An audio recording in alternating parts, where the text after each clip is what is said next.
उत्तर प्रदेश और मैं आपके साथ प्रियंका राजपूत। खबरों में सीधे रुख करेंगे और सबसे पहले बात करेंगे अमरोहा की। अमरोहा में पिछले 7 दिन से लापता महिला का शव आरोपी पड़ोसी के घर के शौचालय के गटर से बरामद हुआ। बता दें कि मामला अमरोहा जनपद के रजबपुर थाना क्षेत्र के पियागंज नगर गाँव का है। यहाँ से 60 वर्षीय राजेश देवी बीते 6 दिसंबर से लापता थी और जिसके गुमशुदगी की तहरीर मिलने के बाद से पुलिस छानबीन में जुटी हुई थी।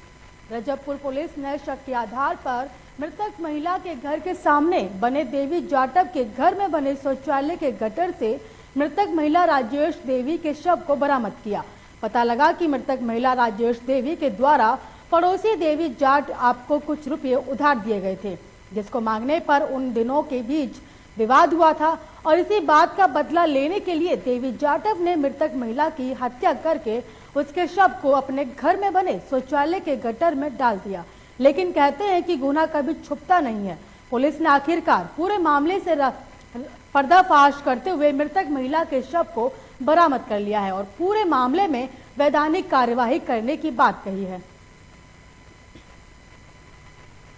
अलीगढ़ से बड़ी खबर सामने आ रही है। बता दें कि दबिश देने गए पुलिस पर हमला किया गया। इस वक्त की बड़ी और अहम जानकारी आपको अलीगढ़ से दिखा रहे, जहां पर दबिश देने गए पुलिस पर हमला किया गया। बताया जा रहा है कि सट्टेबाजों के विरुद्ध कार्रवाई के दौरान ये हमला हुआ और सिविल वर्दी में गए सिपाही को सट्टेबाजों ने घेरा और पथराव भी किया। आपको इस वक्त की बड़ी और अहम जानकारी आपको अलीगढ़ से दिखा रहे हैं, जहां पर दबिश देने गए पुलिस कर्मियों पर हमला किया। बताया जा रहा है कि सट्टेबाजों के विरुद्ध कार्रवाई के दौरान ये हमला हुआ और सिविल वर्दी में गए सिपाही को सट्टेबाजों ने घेरा और तो वहीं पर इस दौरान पथराव भी किया। और बताया जा रहा है कि हमले में सचिन नाम के सिपाही का सिर फटा है, जिसको घायल सिपाही को जिला अस्पताल में भर्ती कराया गया।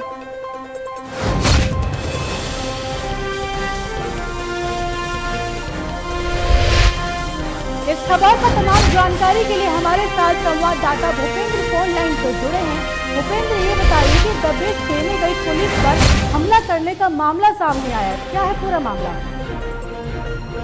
जी मैडम, आपको मैं बता दूं कि अलीगढ़ में शासनिक थाने के पास में सट्टे की सूचना पुलिस के पास आई थी।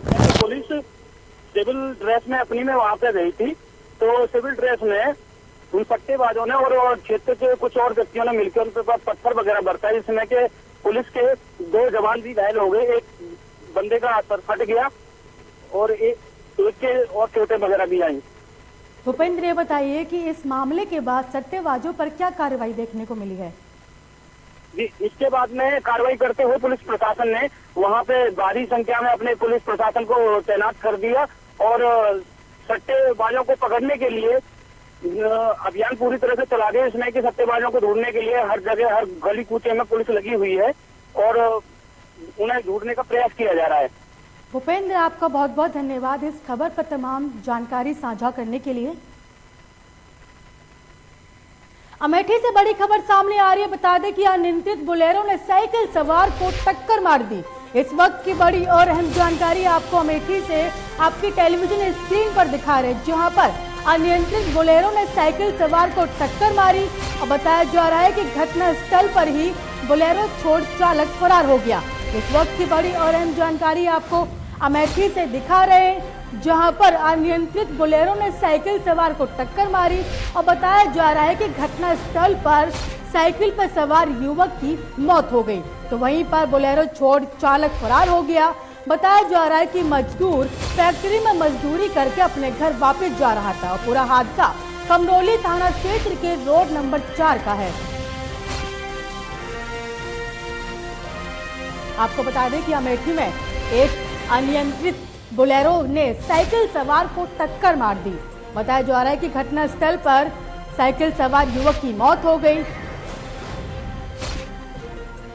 बता दें कि तो वहीं पर घटना स्थल से बोलेरो छोड़कर चालक फरार हो गया। बताया जा रहा है कि मजदूर फैक्ट्री में मजदूरी कर अपने घर वापस लौट रहा था, तो वहीं पर पूरा हादसा कमरोली थाना क्षेत्र के रोड नंबर 4 का है। इस खबर पर तमाम जानकारी के लिए हमारे साथ संवाददाता तौफिक अहमद जुड़े हुए हैं। तौफिक, ये बताइए कि एक बोलेरो कार अनियंत्रित होकर साइकिल सवार को टक्कर मार दी, क्या पूरा अपडेट है इस पे?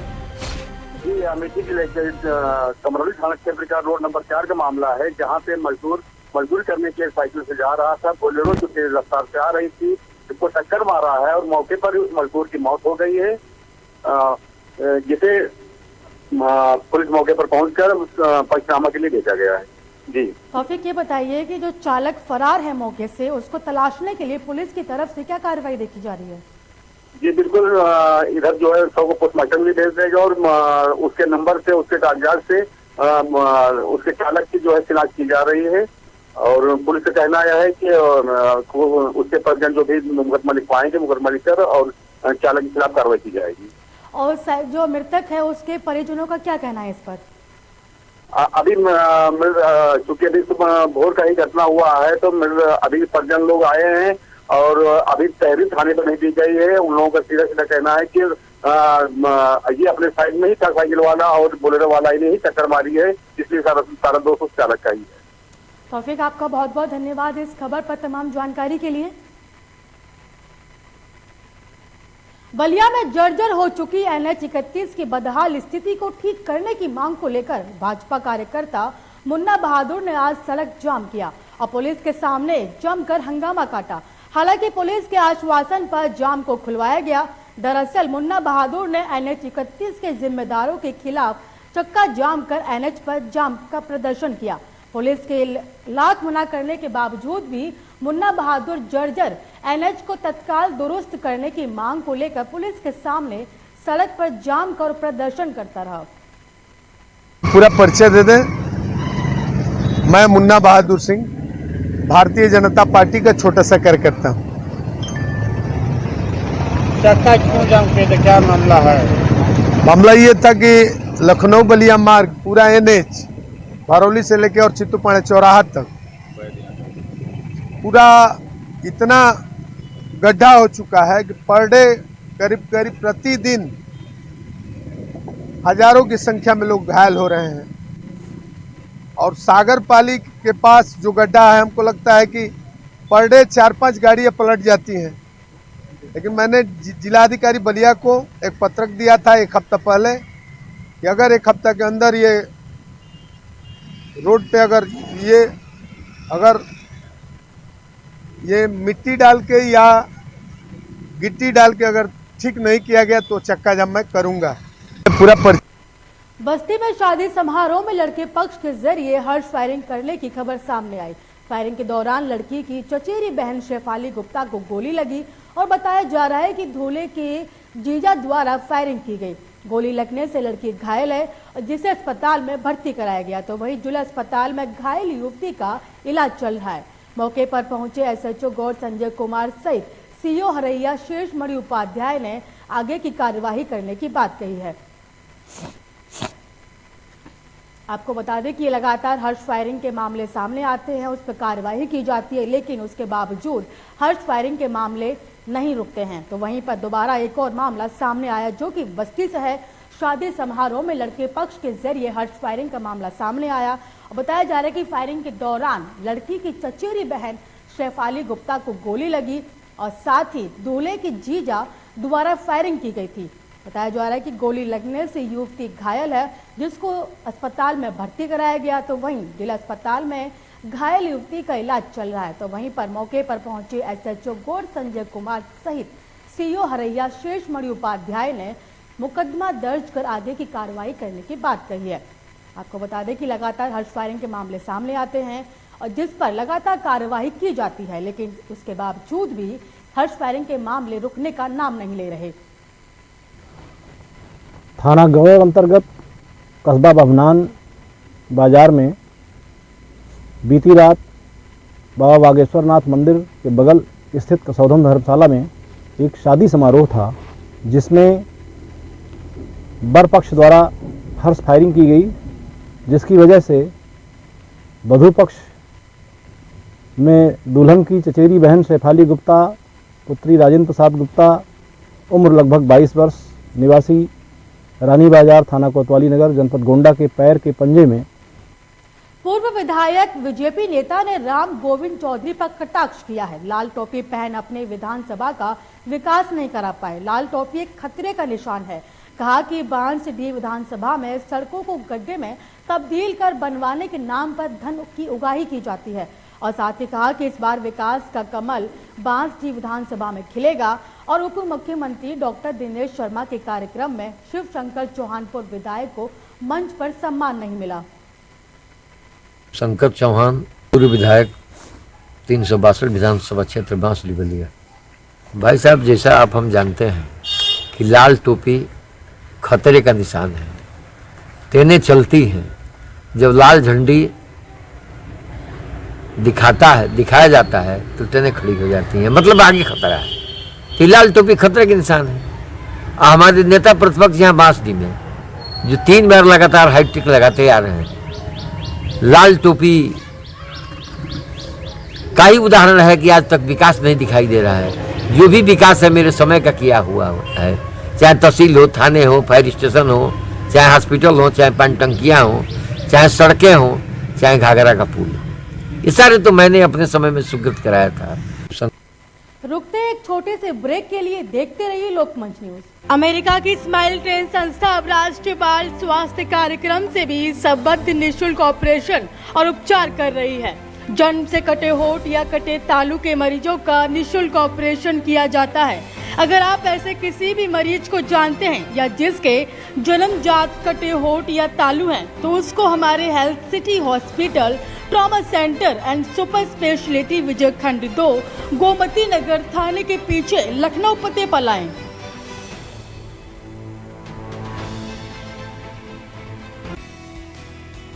रज्जू भैया सैनिक विद्या मंदिर, गांव खंडवाया, तहसील शिकारपुर, जिला बुलंदशहर आपका स्वागत करता है। रज्जू भैया सैनिक विद्या मंदिर एक राष्ट्रीय प्रकल्प है जिसका मुख्य उद्देश्य विद्यार्थियों को एनडीए व अन्य माध्यमों से भारतीय सेना में प्रवेश दिलाना है। भारतीय सेना में अपने बच्चों का उज्जवल भविष्य बनाने के लिए रज्जू भैया सैनिक विद्या मंदिर में प्रवेश दिलाएं। प्रवेश प्रक्रिया प्रारंभ हो चुकी है। 31 दिसंबर 2021 तक रजिस्ट्रेशन किए जा सकते हैं तथा लिखित परीक्षा 16 जनवरी 2022 को होगी।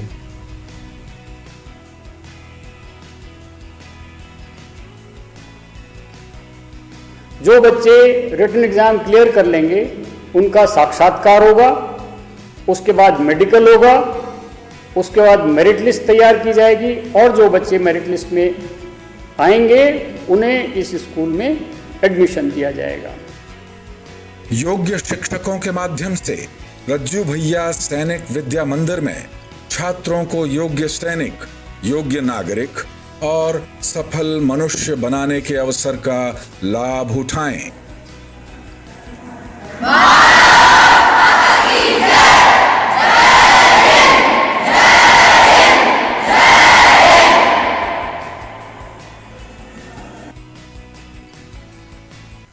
फिर से आपका स्वागत है। खबरों में आगे बढ़ेंगे और बात करेंगे बलरामपुर की। बलरामपुर में एआईएम पार्टी से शहाबुद्दीन खान ने विधानसभा चुनाव लड़ने के लिए मीम पार्टी से टिकट का आवेदन किया। आपको बता दें कि गैंसड़ी विधानसभा आगमन पर एआईएम पार्टी के नेता और कार्यकर्ताओं ने जिला अध्यक्ष जैद निजामुद्दीन और गैंसड़ी विधानसभा से संभावित प्रत्याशी शहाबुद्दीन खान का फूल मालाओं से स्वागत किया। और बता दें कि एआईएम पार्टी ने गैंसड़ी विधानसभा पचवेड़वा में पार्टी ने जनसंपर्क कार्यालय खोलकर चुनावी बिगुल बजाया। इस अवसर पर अतरेला विधानसभा पार्टी प्रत्याशी डॉक्टर अब्दुल मुनाना ने सभा को संबोधित किया।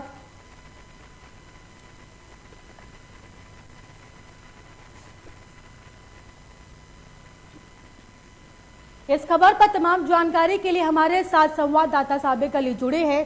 ये बताइए कि एआईएम पार्टी से शहाबुद्दीन खान ने विधानसभा चुनाव लड़ने के लिए मीम पार्टी से टिकट का आवेदन दिया है।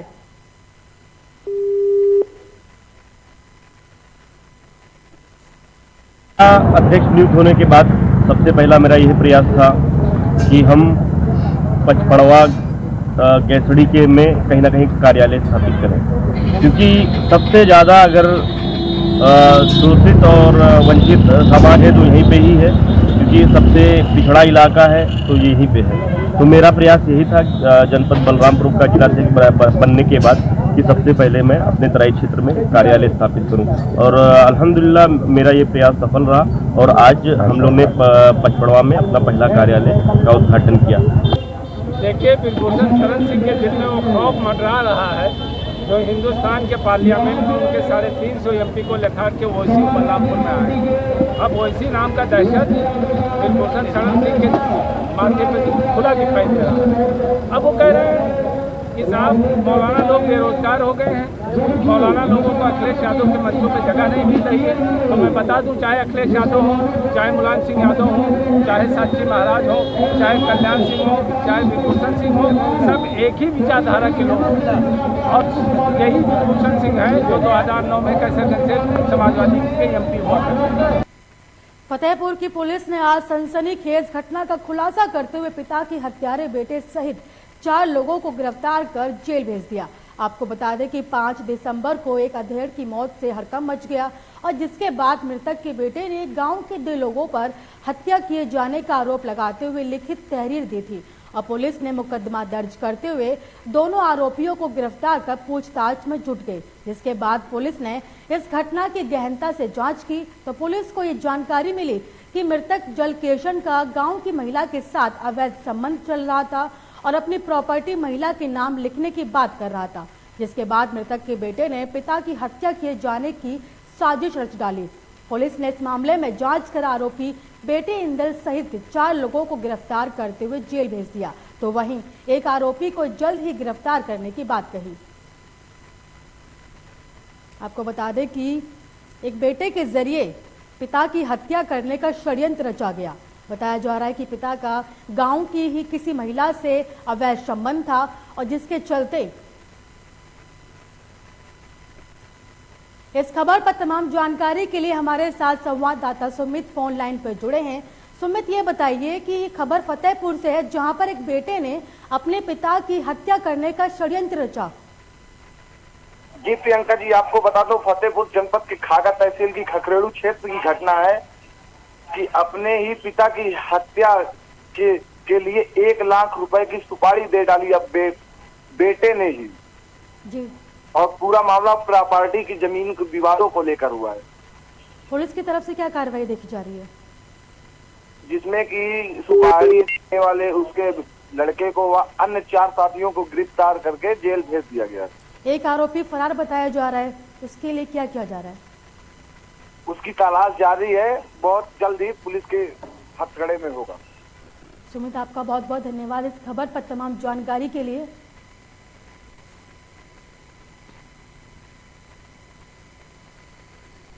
उत्तर प्रदेश सरकार भले ही अवैध खनन रोकने के दावे करे, लेकिन हरदोई जिले में अवैध खनन रुकने का नाम नहीं ले रहा और अवैध खनन के कारोबार में लगे लोगों के हौसले भी बुलंद हैं।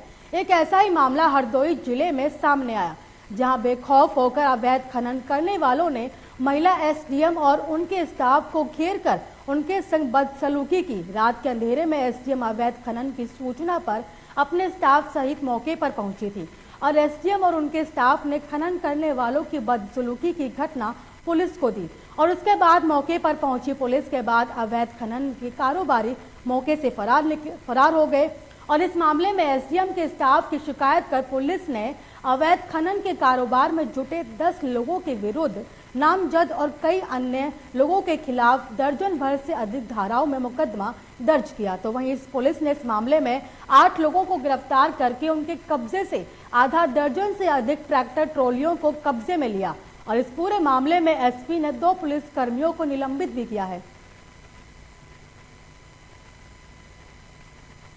शंकर चौहान, पूर्व विधायक 362 विधानसभा क्षेत्र बांसुरी बलिया। भाई साहब, जैसा आप हम जानते हैं कि लाल टोपी खतरे का निशान है। ट्रेनें चलती हैं, जब लाल झंडी दिखाया जाता है तो ट्रेनें खड़ी हो जाती हैं, मतलब आगे खतरा है। तो लाल टोपी खतरे के निशान है। हमारे नेता प्रतिपक्ष यहाँ बांसुरी में जो 3 बार लगातार हाईटेक लगाते आ रहे हैं। यह प्रकरण थाना पिहानी जनपद हरदोई का है। 9/10 दिसंबर की मध्य रात्रि SDM सदर को सूचना मिली थी कि शारदा नहर में कुछ लोग फावड़े से बालू का खनन कर रहे हैं। इस सूचना पर SDM सदर तत्काल वहां पहुंची थी उनको और उनकी गाड़ी को देखकर लोगों ने भागना शुरू कर दिया था, लेकिन कुछ लोगों ने उनकी गाड़ी से चाबी निकाल ली थी। इस पर उन्होंने तत्काल एसएचओ पिहानी को सूचना दी। कुछ समय में एसएचओ पिहानी मैं पुलिस टीम के वहां पहुंचे और उस चाबी को बरामद कर लिया गया। जौनपुर से बड़ी खबर सामने आ रही है। बता दें कि सपा सुप्रीमो अखिलेश यादव का जौनपुर का 2 दिवसीय दौरा है, तो वहीं पूर्व मुख्यमंत्री अखिलेश यादव कल दोपहर जौनपुर पहुंचेंगे। इस वक्त की बड़ी और अहम जानकारी आपकी टेलीविजन स्क्रीन पर दिखा रहे हैं, जहां पर सपा सुप्रीमो अखिलेश यादव का जौनपुर का 2 दिवसीय दौरा, तो वहीं पूर्व मुख्यमंत्री अखिलेश यादव कल दोपहर जौनपुर पहुंचेंगे। बताया जा रहा है कि विजय रथ यात्रा को लेकर आएंगे पूर्व अखिलेश यादव और जिले के 6 स्थानों पर सभा को संबोधित करेंगे। इस वक्त की बड़ी और अहम जानकारी आपको जौनपुर से दिखा रहे हैं, जहां पर अखिलेश यादव का 2 दिन का दौरा है, तो वहीं पर मुख्यमंत्री अखिलेश, आपको बता दें पूर्व मुख्यमंत्री अखिलेश यादव जिले के 6 स्थानों पर सभा को संबोधित करेंगे, तो वहीं पर जगह जगह उनका स्वागत किया जाएगा। बता दें कि कार्यकर्ताओं ने जिले में दिग्गजों का जमावड़ा देखने को मिलेगा। इस वक्त की बड़ी और अहम जानकारी आपको जौनपुर से दिखा रहे हैं, जहां पर पूर्व मुख्यमंत्री अखिलेश यादव का 2 दिवसीय दौरा है, जिसको लेकर कार्यकर्ताओं के जरिए तैयारियां की जा रही हैं। तो बताया जा रहा है कि अखिलेश यादव का जगह जगह स्वागत किया जाएगा और साथ ही अखिलेश यादव के जरिए सभा को संबोधित करेंगे। लखनऊ आगरा एक्सप्रेसवे पर स्लीपर बस में अचानक आग लगने से हड़कंप मच गया। मौके पर पहुंची पुलिस ने यात्रियों को सुरक्षित निकाला और फायर सर्विस को बुलाकर आग पर काबू पाया। बता दें कि आगरा से लखनऊ की तरफ जा रहे स्लीपर बस में अचानक आग लगी और बस में लगभग 80 यात्री सवार थे। सभी यात्री सुरक्षित निकाले गए और उन सभी यात्रियों का बता दें कि सभी यात्रियों के गहने, मोबाइल और रुपए बस में जलकर राख हो गए। तो वहीं सभी यात्री दिल्ली से लखनऊ की तरफ जा रहे थे।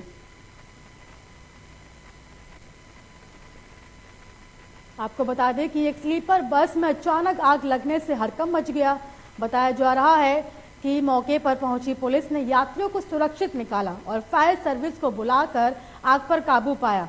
वहीं पर आपको बता दें कि आगरा से लखनऊ की तरफ जा रहे स्लीपर बस में आग लगी थी और बस में लगभग 80 यात्री सवार थे, जिन्हें सुरक्षित निकाला गया है। बताया जा रहा है किसी को कोई हताहत नहीं है और साथ ही उन सभी यात्रियों का गहने, मोबाइल और रुपए बस में जलकर राख हो गए। तो सभी यात्री दिल्ली से लखनऊ जा रहे थे। इस दौरान यह हादसा हुआ, जहां एक स्लीपर बस में अचानक आग लग गई और मौके पर पहुंची पुलिस ने सभी यात्रियों को सुरक्षित निकाला। तो वहीं पर जो यात्रियों का सामान था वो बस में जलकर राख हो गया, लेकिन ये रहा कि पुलिस के जरिए सभी यात्रियों को सुरक्षित निकाल दिया गया। इस खबर पर तमाम जानकारी के लिए हमारे साथ संवाददाता अमित फोन लाइन पर जुड़े हैं। अमित, ये बताइए स्लीपर बस में अचानक आग लग गई, क्या पूरा अपडेट है इस पे? जी, आपको बताते चले कि तिरवा थाना क्षेत्र के 187 कटका है, जहां पर अचानक स्लीपर बस में अचानक आग लग गई, जिसमें उसमें 80 से सवारी कम से कम यात्री सवार थे, जिन्हें तिरवा पुलिस की मदद से सुरक्षित निकाल लिया गया था। वहीं फायर ब्रिगेड भी मौके पहुंची, जिसकी सहायता से उनको सुरक्षित निकाला गया, लेकिन वहीं पर यात्रियों के कुछ मोबाइल और पैसे और कुछ इनके दस्तावेज जो थे वो यात्री को जल गए थे उसी तरह। सुमित, बताया जा रहा है कि इस मामले में जो यात्री थे उनको सुरक्षित निकाल लिया गया है, तो कहीं ना कहीं पुलिस के जरिए इस कार्य को सराहने के तौर पर देखा जा रहा है। जी, मौके पर ही तत्काल तिरवा पुलिस वहाँ पहुंची और उन्होंने फायर ब्रिगेड सर्विस को तत्काल फोन करके बुलाया और इन लोगों की मदद से तत्काल यात्रियों को सुरक्षित निकाल लिया गया था। फिलहाल किसी को कोई हताहत की जो वहाँ पर नहीं है और सभी लोग सुरक्षित है यात्री। अमित, आपका बहुत बहुत धन्यवाद इस खबर पर तमाम जानकारी के लिए। बसपा से सपा में शामिल हुए गद्दावर नेता संतोष तिवारी ने मायावती पर निशाना साधा है। कहा कि बसपा सुप्रीमो सपा विचारों से भटक चुकी हैं। सर्व समाज की सच्ची हितैषी वही पंडित सिंह की कमी पूरी करने के सवाल पर संतोष तिवारी ने कहा कि वह समाजवादी पार्टी की सच्चे सिपाही हैं और आने वाले समय में सपा सरकार बनने पर ब्राह्मणों का कल्याण होगा। और क्या कुछ कहा, सुनिए।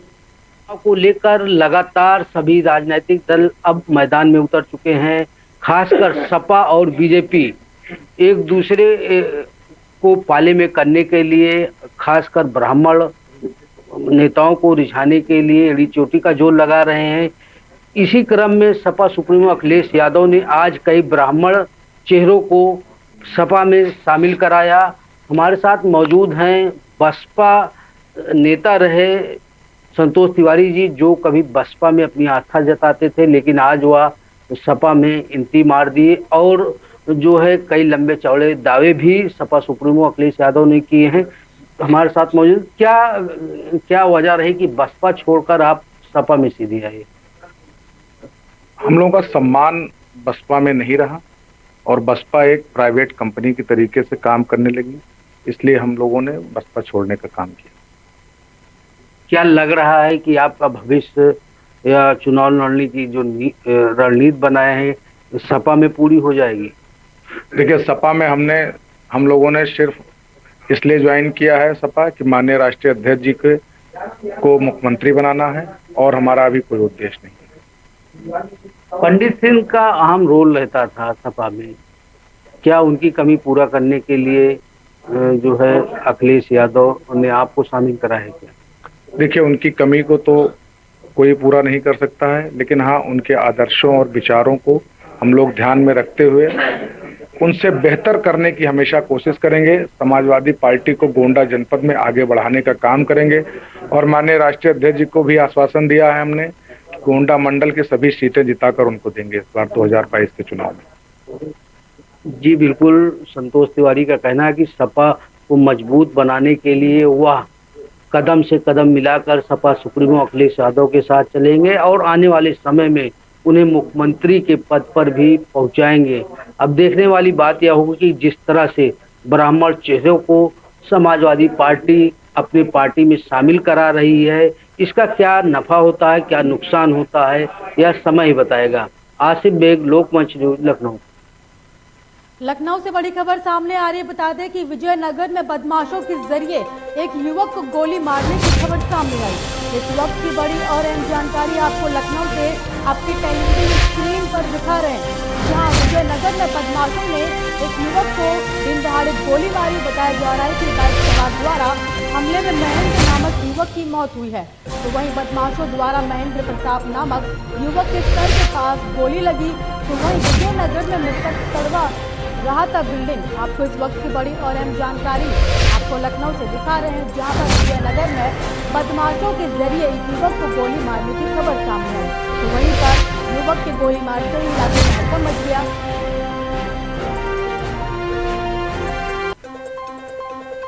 इस खबर पर तमाम जानकारी के लिए हमारे साथ संवाददाता निखिल फोन लाइन पर जुड़े हैं। निखिल, ये बताइए कि विजयनगर में बदमाशों के जरिए एक युवक को दिन दहाड़े गोली मार दी गई। जी, आपको बता दें, राजधानी लखनऊ में कहीं ना कहीं 3-4 दिन से घटनाएं सामने आ रही हैं। अलीगंज की बात करें तो तिरुपति ज्वेलर्स में जिस तरह से लूट हुई और वहां के जो कर्मचारी को गोली मारी गई थी, उसका खुलासा अभी तक पुलिस नहीं कर पाई। और एक घटना फिर राजधानी लखनऊ के कृष्णा नगर के विजयनगर के में बदमाशों ने युवक को गोली मारी, जो बिल्डर का काम करता था और एक मकान में बिल्डिंग में सामान गिराने का काम कर रहा था। तो कहीं ना कहीं 2 युवक बाइक से आते हैं और उसको गोली मारते थे। जिसको गोली मारते हैं उसका नाम महेंद्र प्रताप सिंह बताया जा रहा है, जिसकी मौके पर ही मृत्यु हो जाती है।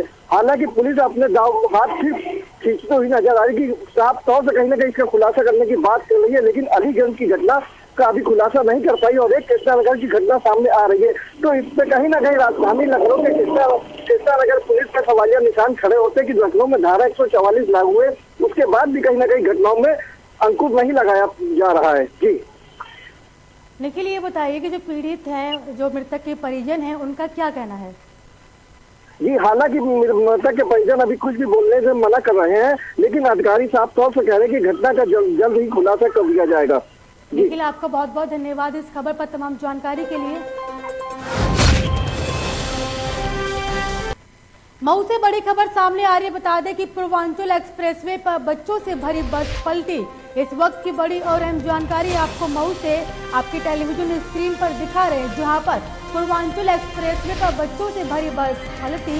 अब बताया जा रहा है कि स्कूल बस चालक द्वारा ओवरटेक करने पर ये पूरा हादसा हुआ।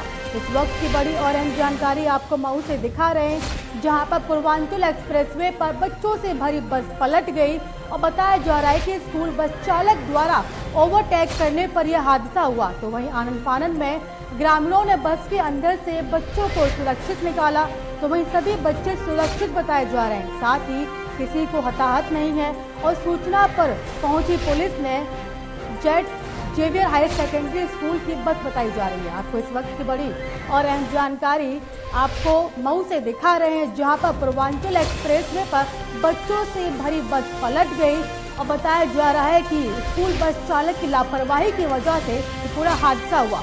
तो वहीं पर आनंद फानंद में ग्रामीणों के जरिए बस के अंदर फंसे बच्चों को सुरक्षित निकाला गया।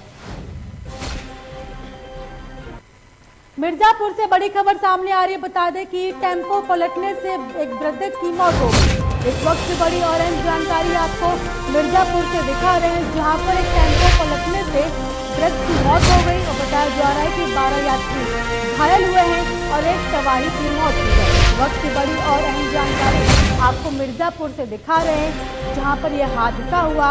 बताया जा रहा है कि 12 यात्री घायल हैं और एक सवारी की मौत हुई है। तो वहीं पर सूचना पर पहुंची पुलिस ने शव को पोस्टमार्टम के लिए भेज दिया है। बताया जा रहा है कि टेम्पो तेज रफ्तार होने की वजह से अनियंत्रित होकर पलट गया, तो वहीं टेम्पो चालक मौके से भागने में सफल रहा। इस वक्त की बड़ी और अहम जानकारी आपको मिर्जापुर से आपके टेलीविजन स्क्रीन पर दिखा रहे हैं, जहाँ पर टेम्पो पलटने से एक व्यक्ति की मौत हो गई, तो वहीं पर 12 यात्री घायल हैं। घायलों को अस्पताल में भर्ती कराया गया। तो वहीं सूचना पर पहुंचे पुलिस ने शव को पोस्टमार्टम के लिए अस्पताल भेज दिया है। इस बुलेटिन में मुझे दीजिए इजाजत और देश की तमाम खबरों को देखने के लिए देखते रहिए लोकमंच न्यूज।